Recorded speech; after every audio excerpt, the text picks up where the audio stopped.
Искаш да си дисциплинирана, но лежиш, ядеш натрошени бисквити директно от пакета и се заклеваш, че от понеделник започваш. Дисциплината не се ражда от мотивация. Ражда се от повторение. Но какво да правиш, когато всичко в теб иска да се откаже?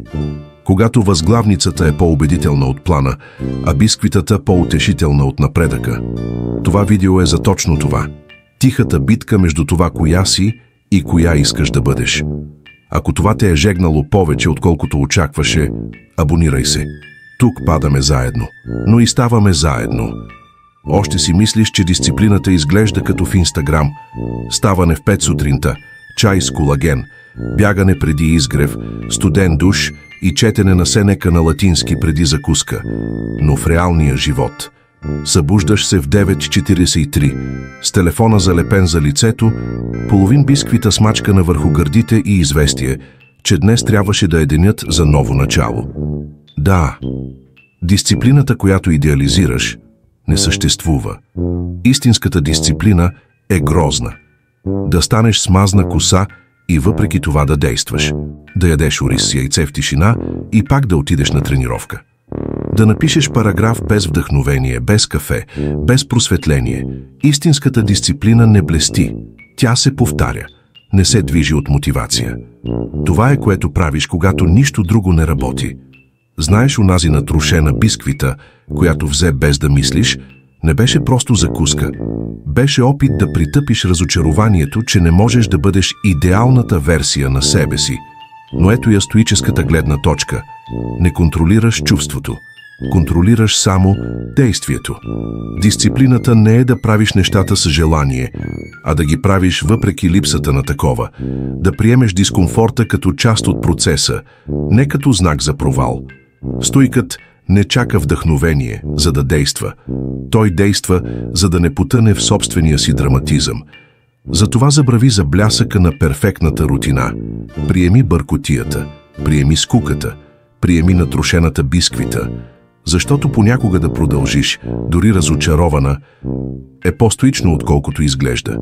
Знаеше точно какво трябва да направиш. Но възглавницата изглеждаше по-спешна. Само 5 минути. Само ще легнеш малко. Само ще помислиш. Само ще вдишаш. Но тялото потъна. Умът се изключи.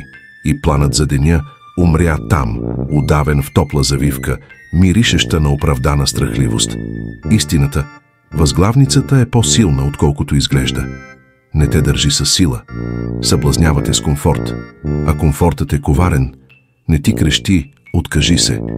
Той ти прошепва, сега не, по-късно, заслужаваш почивка.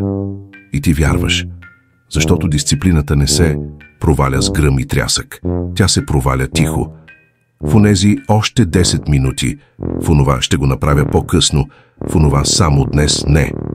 Но възглавницата никога не предлага истинска почивка, тя предлага безсмислена пауза, която се превръща в вина. А вината не възстановява, тя разяжда. От стоическа гледна точка проблемът не е комфортът. Проблемът е да поставяш комфорта над това, което те укрепва. Мирът, който търсиш, легнала, струва скъпо, когато се събудиш. Дисциплината е да станеш, дори и без енергия. Да избереш болката на постоянството пред облегчението от бягството. Да разбереш, че възглавницата не е враг, но не е и водач. Стоикът действа дори когато е сънен, дори когато е несигурен, дори когато всичко наоколо казва «Остани още малко», защото времето минава, животът върви. И единственото, което ще ти даде възглавницата, е същата вина, както винаги, само че по-мека. Сгрешаваш един ден, събуждаш се късно, пропускаш тренировката, ядеш нещо извън плана, после идва вината и обещанието, че утре ще наваксаш, но утре идва и пак се проваляш и пак, докато това, което е било изключение, не стане идентичност. Спираш да казваш «излязох от рутината» и започваш да казваш «аз не съм дисциплинирана». Такава съм си. Няма смисъл.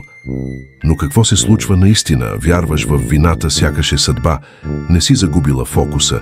Загубила си смелостта да опиташ отново, след като си се провалила. И това не е липса на дисциплина. Това е цикъл на емоционално самонаказание, където отказването изглежда по-справедливо от нов опит.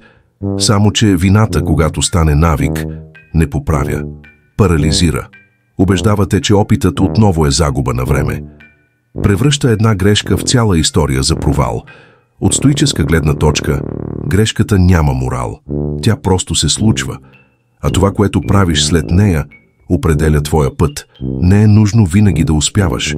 Просто трябва да станеш без драма, дори с трохи от бисквити по дрехите. Дисциплината не е никога да не грешиш, а да не използваш грешката като извинение да се откажеш от себе си. И ако трябва да продължиш, нека да е уморена, трепереща, без сигурност, но все пак изправена. Защото тази крачка, колкото и малка да е по-стоическа от 1000 несбъднати перфектни планове. И ако си стигнала чак до тук, значи дълбоко в себе си все още искаш да продължиш. Дори с вина, дори с срам, дори цялата в трохи. Така че се абонирай. Не за да бъдеш перфектна, а за да си напомняш всеки ден, че да станеш веднъж повече, отколкото си паднала. Вече е дисциплина.